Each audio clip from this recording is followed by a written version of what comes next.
Bismillahirrahmanirrahim. Assalamualaikum warahmatullahi wabarakatuh. Sahabat yang dirahmati Allah, kali ini kita akan berbagi beberapa kisah tentang orang-orang yang rajin mengamalkan sholawat dalam kehidupannya, sehingga mereka bisa mendapatkan dan merasakan keutamaan yang sangat luar biasa dari sholawat yang mereka amalkan. Semoga dengan mendengarkan kisah ini ada pelajaran dan hikmah yang bisa kita ambil dan kemudian kita amalkan dalam kehidupan kita sehari-hari sebagai bentuk rasa cinta dan rindu kita kepada Rasulullah Shallallahu Alaihi Wasallam. Nah sahabat, langsung saja kita simak kisah selengkapnya. Kisah yang pertama adalah kisah seorang pemabuk yang ditinggikan derajatnya oleh Allah Subhanahu Wa Taala berkat sholawat yang dibacanya. Dan kisah ini pernah diceritakan oleh seorang ulama besar, yaitu Syekh Muhammad Nawawi Al-Bantani. Diceritakan, hiduplah seorang ulama yang bertetangga dengan seorang lelaki pemabuk, dan tingkat mabuknya laki-laki tersebut sudah di luar tingkat kewajaran.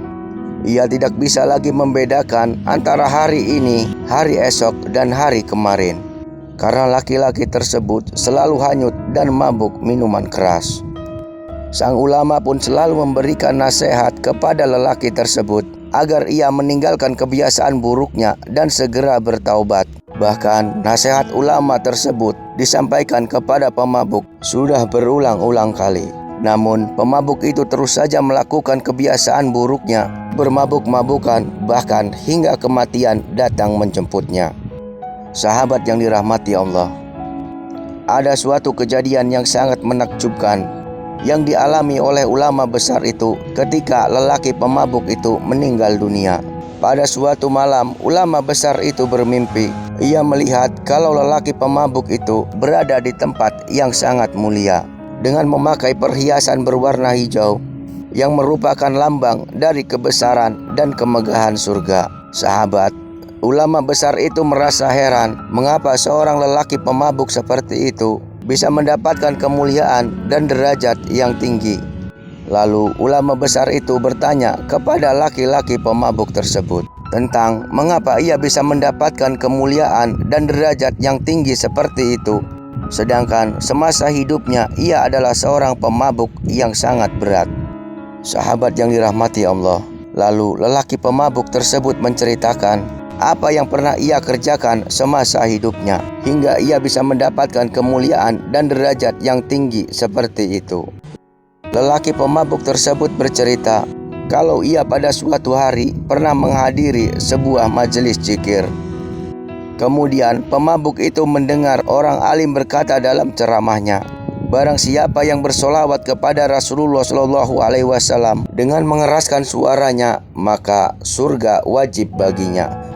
Lalu orang-orang di seluruh majelis termasuk lelaki pemabuk tersebut bersolawat kepada Nabi Muhammad Shallallahu Alaihi Wasallam dengan mengeraskan suaranya, sehingga dengan berkah membaca sholawat Allah Subhanahu Wa Taala kemudian mengampuni seluruh dosa orang-orang yang berada di majelis zikir itu, termasuk pria pemabuk tersebut.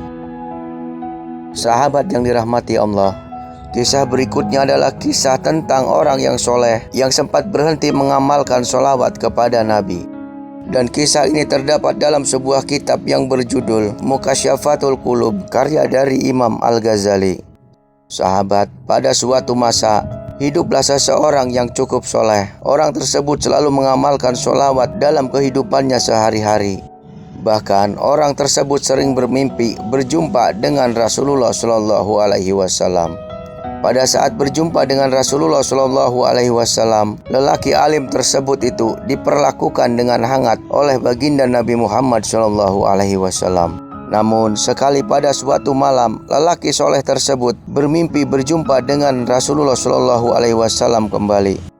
Namun pada mimpi kali ini sikap Rasulullah Shallallahu Alaihi Wasallam berbeda dari mimpi-mimpi sebelumnya. Rasulullah Shallallahu Alaihi Wasallam bersikap dingin kepadanya. Bahkan Rasulullah Shallallahu Alaihi Wasallam tidak menoleh dan tidak menyapa lelaki soleh tersebut. Karena sikap Rasulullah Shallallahu Alaihi Wasallam ini tidak bersikap seperti biasanya, maka lelaki soleh tersebut memberanikan diri untuk bertanya kepada baginda Nabi, "Ya Rasulullah, apakah engkau sedang marah kepadaku?" Tidak, jawab Nabi Muhammad SAW. Lalu mengapa engkau tidak mau menyapa dan memandangku ya Rasulullah? Tanya lelaki soleh tersebut kembali. Karena aku tidak mengenalimu, jawab Rasulullah SAW. Sahabat lelaki soleh tersebut sangat terkejut, lalu ia berkata kembali, Ya Rasulullah, bagaimana mungkin engkau tidak mengenaliku, sedangkan aku ini adalah umatmu, dan aku pernah mendengar para ulama berkata bahwa engkau akan lebih mengenal umatmu dibandingkan pengenalan seorang ibu terhadap anaknya.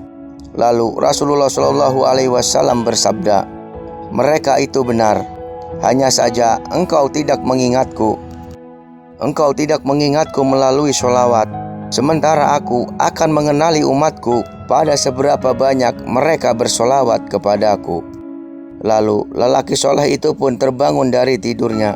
Hatinya begitu sangat sedih terhadap apa yang dialaminya dalam mimpinya tersebut.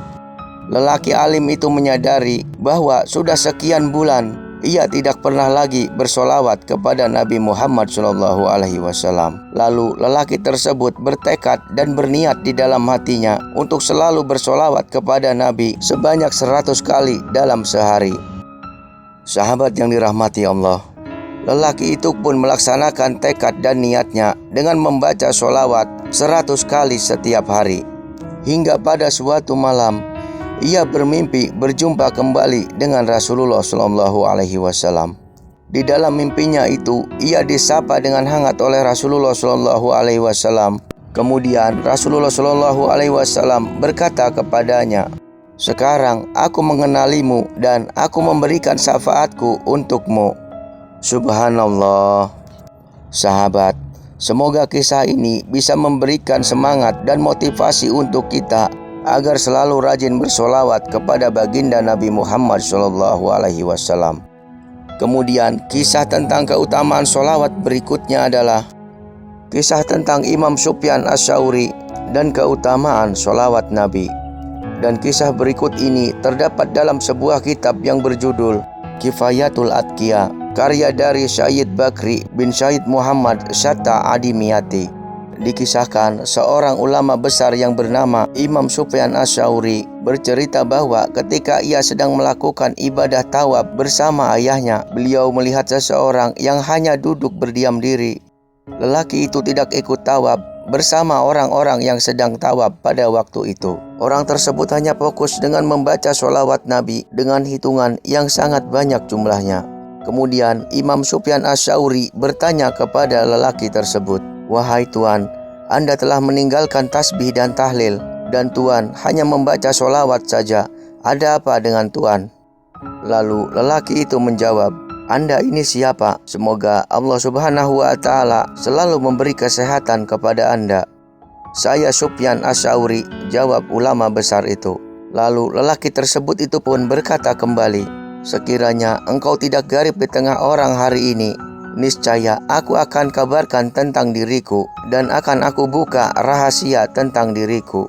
Lalu Imam Sufyan Ats-Tsauri meninggalkan lelaki tersebut bersama dengan ayahnya, kemudian melanjutkan aktivitas ibadah hajinya kembali. Keduanya terus menyelesaikan rangkaian dan syarat ibadah hajinya hingga sampai di suatu tempat. Ayah Imam Sufyan Ats-Tsauri jatuh sakit dan kesehatannya pun menurun drastis. Imam Sufyan Ats-Tsauri berusaha keras untuk mengobati ayahnya yang sudah tua. Beliau duduk di sisi kepala ayahnya itu, namun ayahnya tetap tidak bisa tertolong. Dan akhirnya ayah Imam Sufyan Ats-Tsauri pun meninggal dunia.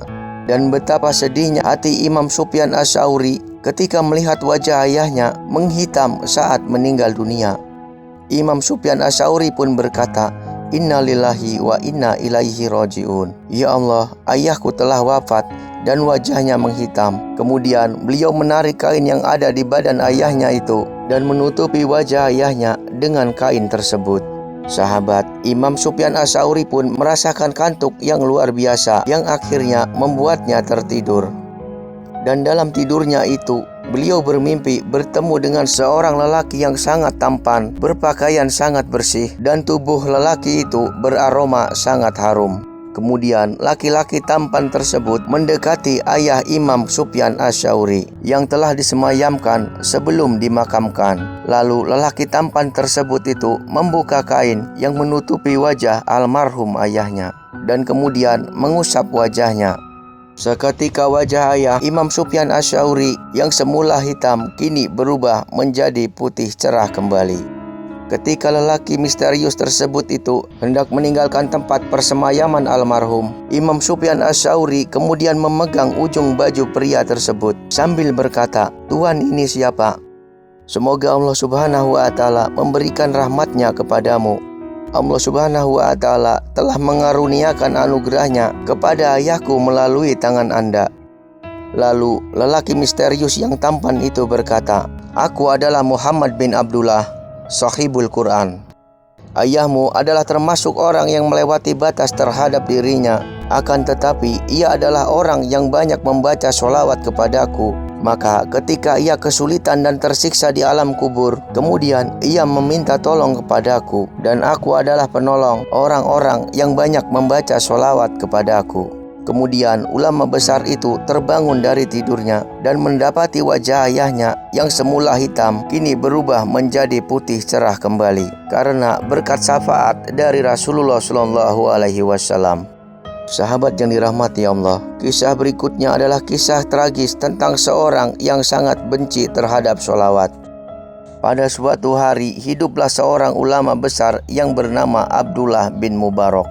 Ulama besar itu sangat mencintai Rasulullah SAW dan selalu bersolawat kepada Nabi. Setiap napas yang dihembuskannya tidak pernah lepas untuk menyebut nama sang kekasih, yaitu baginda Nabi Muhammad SAW. Dan mulutnya terus saja bertasbih tidak berhenti membaca sholawat Nabi. Hingga pada suatu hari seseorang datang menemuinya, dan orang tersebut rupanya sangat membenci bacaan sholawat yang terus didengungkan oleh Abdullah bin Mubarak. Kemudian orang tersebut mengeluarkan senjata tajam yang ia bawa dari dalam bajunya. Lalu ia menarik lidah Abdullah bin Mubarak dan memotong lidahnya sampai putus. Sahabat yang dirahmati Allah, lidah Abdullah bin Mubarak pun akhirnya terpotong dan tergeletak di tanah. Abdullah bin Mubarak pun merintih kesakitan. Lalu orang jahat itu pun meninggalkan Abdullah bin Mubarak yang sedang kesakitan dengan perasaan yang bangga dan gembira, karena ia tidak akan lagi mendengarkan alunan dan lantunan sholawat yang dikumandangkan oleh Abdullah bin Mubarak yang sangat mengganggunya itu.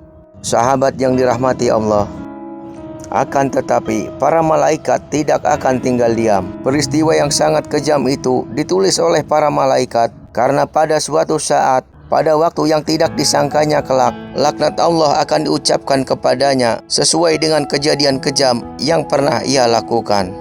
Sahabat, dengan kondisi lidah yang terpotong, Abdullah bin Mubarak tentu saja tidak akan bisa lagi membaca dan mengumandangkan sholawat dengan baik. Abdullah bin Mubarak pun mengadu dan berkeluh kesah kepada Rasulullah SAW. Mendengar keluh kesah dari Abdullah bin Mubarak, maka Rasulullah SAW pun hadir di dalam mimpinya. Di dalam mimpi Abdullah bin Mubarak, beliau melihat kalau Rasulullah SAW mengetahui kejadian yang mengerikan yang telah menimpa dirinya. Maka atas izin Allah Subhanahu wa Ta'ala, melalui pertolongan dari Rasulullah SAW, lidah Abdullah bin Mubarak pun bersatu kembali seperti semula. Abdullah bin Mubarak pun sangat bersyukur dan bahagia. Sementara itu, orang yang telah memotong lidah Abdullah bin Mubarak dan yang sangat benci terhadap sholawat Nabi, ia langsung mendapat balasan dari Allah Subhanahu wa Ta'ala. Kemudian sang anak yang tidak tega melihat penderitaan ayahnya itu berulang kali datang memohon maaf kepada Abdullah bin Mubarak atas kejadian yang telah dilakukan ayahnya itu. Ia memohonkan maaf agar Abdullah bin Mubarak bisa memaafkan perbuatan ayahnya tersebut. Dan anaknya itu berjanji apabila Abdullah bin Mubarak memaafkan ayahnya, ia akan menebus dan membaca sholawat setiap hari di sepanjang hidupnya.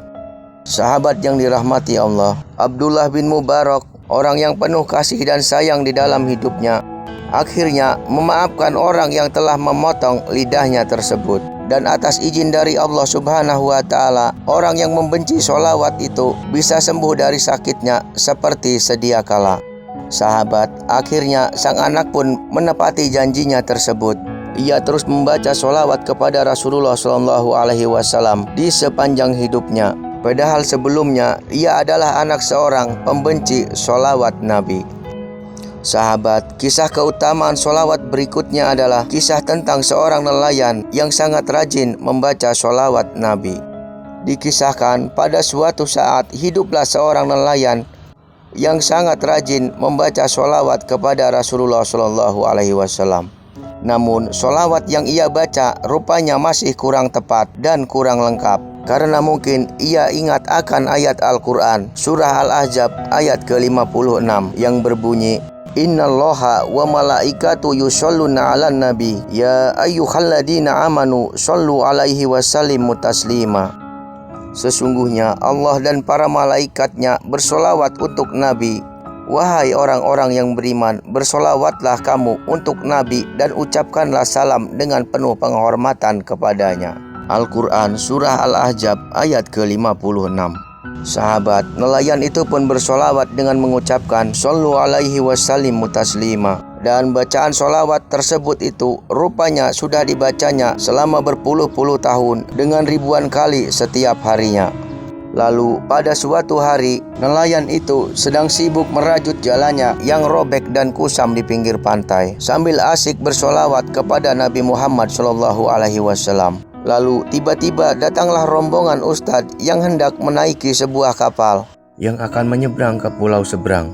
Rombongan ustadz itu mendengar nelayan yang sedang bersolawat kepada Nabi, namun dianggapnya ada yang sedikit keliru. Lalu salah seorang ustadz menegur nelayan itu dan berkata, Wahai Pak Nelayan, solawat yang kau baca itu keliru. Yang benar adalah soli, bukannya solu. Mendengar hal itu, nelayan itu pun tersenyum. Lalu ia berterima kasih kepada sang ustadz karena telah mengingatkannya. Sahabat yang dirahmati Allah, kemudian rombongan ustadz itu pun pergi meninggalkan nelayan itu menggunakan perahu besar yang ditumpanginya. Namun apa yang terjadi? Beberapa saat setelah rombongan ustadz itu pergi, nelayan tersebut lupa dengan apa yang telah dikatakan ustadz tadi. Lalu ia berpikir dan berkata di dalam hatinya, yang benar itu soli atau solu. Sahabat yang dirahmati Allah, dengan spontan nelayan tersebut mengejar rombongan ustadz tadi yang sudah berada di tengah lautan lepas. Sambil berlari, nelayan itu berteriak-teriak memanggil sang ustadz. Ustadz, ustadz, yang benar itu solu atau soli? Saya lupa lagi Pak Ustadz, kata nelayan tersebut. Sahabat yang dirahmati Allah, rombongan ustadz itu pun tercengang melihat kebesaran dari Allah Subhanahu wa Ta'ala dan kedahsyatan sholawat yang telah diberikan kepada para pengamalnya. Dan rombongan ustadz itu telah menyaksikan karena izin Allah Subhanahu wa Ta'ala, nelayan itu mampu berlari dan berjalan di atas air di tengah lautan lepas. Lalu salah satu ustadz berkata kepada nelayan tersebut, Wahai Pak Nelayan, buat engkau mau solu atau soli, itu bebas bagimu, karena makom engkau jauh lebih tinggi dari kami semua. Dan maafkan kata-kata kami jika ada yang salah terhadap Bapak. Nah sahabat, itulah tadi beberapa kisah dari orang-orang atau ulama besar yang rajin bersolawat kepada Nabi dalam kehidupannya sehari-hari. Mereka mendapatkan keutamaan yang luar biasa dan keberkahan yang melimpah dari Allah Subhanahu wa Ta'ala dan Rasulullah SAW. Wallahu a'lam bishawab. Semoga kisah-kisah ini bermanfaat dan menjadi motivasi untuk kita agar lebih rajin dan semangat dalam bersolawat kepada Nabi. Mohon maaf atas kekurangan dan kesalahan. Akhirul kalam. Wassalamualaikum warahmatullahi wabarakatuh.